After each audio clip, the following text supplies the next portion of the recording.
अस्सलाम वालेकुम। कैसे हैं आप सब लोग। तो आज हम बनाने जा रहे हैं झींगे की कड़ी। तो झींगे की कड़ी के लिए जो जो चीज़ें लगती है ये मैं आपको दिखा रही हूँ। टमाटे आप 4 से 5 लीजिए। कांदे मैंने 2 ली हूँ, ये पीसेंगे हम। लाल मिर्ची ली हूँ, बटाटा है, झींगा है। झींगा आपको जितने चाहिए उतने ले सकते हो। मैंने 30 से 40 के ऊपर तक झींगे ली हूँ। ये खोबरा है, खोबरे की आधी वाटी ली हूँ। जितनी आपको बनानी है उतनी। अगर अक्खे नारियल की बनानी है तो झींगे भी ज़्यादा लगेंगे और सब चीज़ें बढ़ जाएगी। तो देखिए इस तरीके से आधी वाटी में मैंने 2 कांदे डाली हूँ। तो इस तरीके से चॉप करके अक्खे कांदे डालेंगे तो पीसे नहीं जाएंगे। खोबरे को भी मैंने बारीक बारीक पीस किया है। रीज़न ये कि मिक्सी में एकदम बारीक पीसा जाए, तो इसका बहुत ख्याल रखना कि मिक्सी में बहुत अच्छे से पीसे जाना चाहिए। इसके लिए हमको इस तरीके से चॉप करना है। तो देखिए इस तरीके से बारीक चॉप किया है कांदे को भी और खोबरे को भी बारीक बारीक, और 2 कांदे डाली हूँ। अब हम धनिया डालेंगे धो के। तो देखो इस तरीके से धो लीजिए पानी में, 1-2 पानी में धो लीजिए। फिर इस तरीके से झींगे धनिया, अक्खा धनिया नितरा नितरा के मिक्सी में डाल दीजिए। ये सारी चीज़ें मैंने पहले नहीं बताई थी। रीज़न ये कि इतना ज़रूरत नहीं पड़ती थी, मगर किसी ने बोला नहीं बताओ आप पीसते क्या। अच्छा, आपको कितना तीखा चाहिए ना उतनी ही कश्मीरी मिर्ची लेना। तो देखिए 2, 3, 4, 5, 6। अगर और तीखा खाते हो तो और तीखा और 4-5 मिर्चियाँ ले लेना, मगर ज़्यादा तीखा मज़ा नहीं आता। अच्छा, 5 मैंने टमाटर लिए, ये अभी नहीं डालूँगी मैं। ये अब मैं धोऊँगी, इस तरीके से चॉप करके रख दूँगी। जब ये मिक्सी में अच्छा, सबसे पहले सब सारी चीज़ें रेडी कर दी मैंने।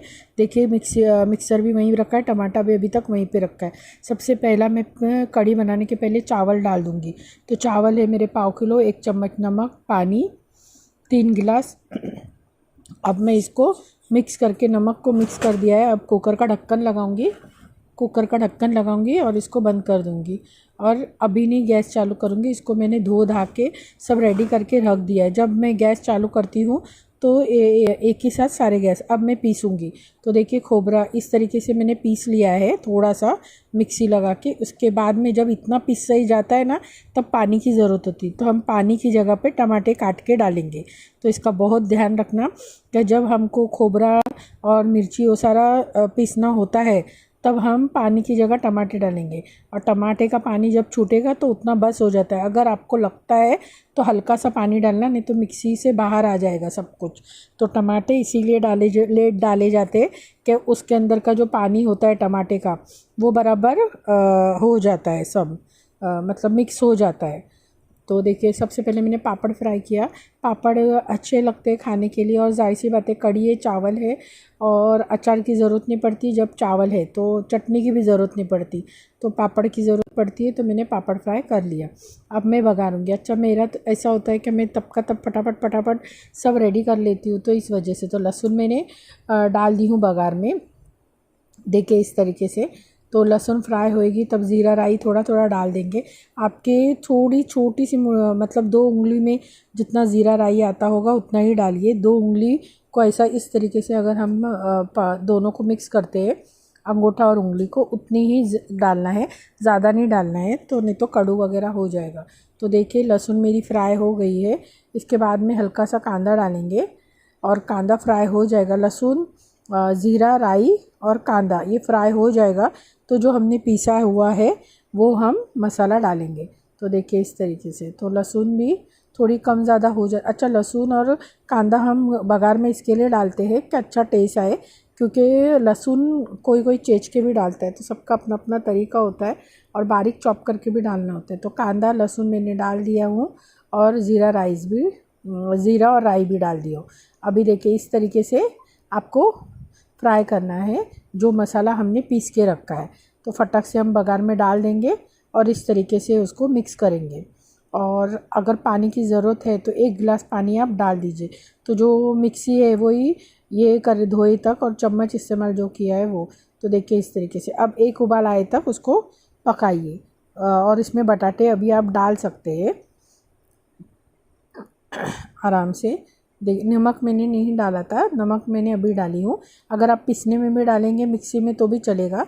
बटाटे अभी एक एक करके मैं डालूँगी, क्योंकि अभी हमने बघार तो दे दिए है, तो अब बघार ये उबलने के लिए और पकने के लिए वक्त तो लगेगा, क्योंकि इतनी चीज़ें गर्म होने की है। तो गर्म हुए तब तक हम बटाटे भी डालेंगे, तो बटाटे भी उस कढ़ी में पक जाएंगे। अच्छा, अगर आपको बटाटे फ्राई करके चाहिए तो आप जब तेल पापड़ में फ्राई करी थी उसी वक्त फ्राई करके भी आप बटाटे निकाल सकते हैं, अगर आपको फ्राई बटाटे कढ़ी में खाने हैं तो। अगर आपको फ्राई बटाटे कढ़ी में नहीं खाने हैं तो आप झींगे लास्ट में डालिए जब उबाल आएगा। तो देखिए साइड से उबाल आ रहा है, तो मैंने झींगे लास्ट में डाली। तो इस तरीके से तो आप जितने चाहिए उतने झींगे डाल सकते हो। मैंने 30 से 40 झींगे डाली हूँ। तो इस तरीके से तो बहुत टेस्टी और लज़ेदार लगती है। होममेड ज़रूर बना के खाइए। और मैंने हमेशा डायरेक्ट बताया था, पीसने का तरीका नहीं बताया था, और किस तरीके से पीसा जाता है वो भी नहीं बताया। तो दोनों गैस मैंने चालू कर दी हूँ। कढ़ी भी पक रही है। कढ़ी को बघार देने के बाद मैंने कुकर का भी गैस चालू कर दिया है। तो ऐसा है कि दोनों गैस चालू होते हैं तो दोनों चीज़ें पक जाती है।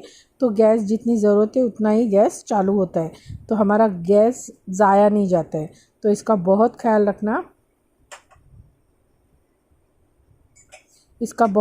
रखना, क्या कभी भी अपनी चीज़ें जो हम इस्तेमाल करते हो ज़ाया नहीं जाए। मैं इसका बहुत ख्याल रखती हूँ हर चीज़ का, क्या अपनी कुछ भी चीज़ें अपना नुकसान नहीं हो और ज़ाया नहीं जाए। तो जब एक ही गैस नहीं चालू करती हूँ, जब करती हूँ तो सब चारों एक साथ करके पका के बाजू हो जाती हूँ। रीज़न है कि जितना गैस एक चूल्हे को लगता है उतना ही 2 चूल्हे को लगता है, तो कम गैस लगता है। तो इसका बहुत ध्यान रखना। ऐसी छोटी छोटी टिप्स देते रहूँगी। अच्छी वीडियो मेरी आती रहेगी आपके पास। और इसी तरीके से तो देखिए अच्छा उबाल आता है। ये 20 मिनट या मीडियम आंच पे या 30 मिनट का प्रोसीजर होता है। और कभी भी डेगची ऐसी लेना जो ऊंची हो, जिसमें पकने का जो भी होता है, जो भी चीज़ें पकती है आपकी, वो सारी चीज़ें आराम से पकती रहे, जो उबाल बाहर नहीं जाए आपका। तो इसका बहुत ध्यान रखना ये सारी चीज़ों का, क्योंकि ये सारी चीज़ें ही टिप्स होती है आप लोगों के लिए कि हम कैसा करते हैं, क्या करते हैं, क्योंकि यही रीज़न होता है कि आप लोगों को बताने का। जब देखिए कितना ज़ोर से उबाल आ रहा है, और उतनी ज़ोर से जब उबाल आता है तो हमारे काम हो जाते हैं। तो देखिए इस तरीके से तो मेरी कढ़ी पक चुकी है। मैंने 1 गिलास जितना पीसी थी उसके बाद में मैंने 1 गिलास पानी डाला था।